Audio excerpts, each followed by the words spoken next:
గోవర్ధనం గోశాల తీసుకున్నటువంటి another initiative ఏంటంటే bio enzymes అండి. అయితే మనకి ఇంట్లో వాడేటువంటి క్లీనింగ్ సిస్టమ్స్ చూస్తే ఫ్లోర్ క్లీనర్ కానీ, డిష్ వాష్ కానీ, లేకపోతే బాత్రూమ్ క్లీనింగ్ కానీ, లేకపోతే బట్టలు ఉతికే దాంట్లో ఏ క్లీనింగ్ అయినా సరే మనం విము, హార్పిక్ ఇలాంటివన్నీ వాడుతున్నామండి. మీరు ఒకసారి గమనించండి, ఈరోజు ఒకసారి మీరు హార్పిక్తో ఒకసారి మీరు క్లీన్ చేసి చూడండి, ఒకసారి స్మెల్ చూడండి ఎట్లా ఉంటుందో. అంత పాయిజనస్గా ఉంటుందండి చాలా. ఓకే, సో ఒకసారి దీంతో చేసి చూడండి. అంటే ఇందులో ఏముంటుందండి, కుంకుడుకాయ ఉంటుంది, నిమ్మకాయ ఉంటుంది, బెల్లం ఉంటుంది. సో ఒక 90 days నుంచి 180 days వరకు దీన్ని పులియబెడతారు. ఎంత కమ్మడి వాసన వస్తుంది.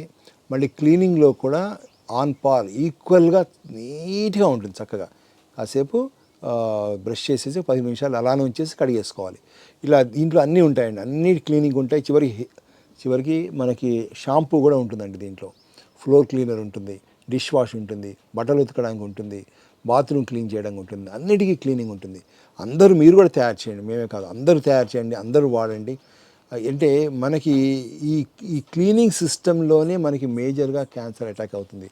బాత్రూమ్ క్లీన్ చేసేటువంటి అర్బన్ క్లబ్ ఎంప్లాయీస్ ఎవరైతే ఉంటారో వాళ్ళు చెప్తుంది ఏంటంటే చాలామందికి వాళ్ళకి ఎఫెక్ట్ అవుతుందని బాత్రూమ్ క్లీన్ చేసేటప్పుడు. అందుకని న్యాచురల్ ప్రోడక్ట్స్ని వాడండి. Thank you.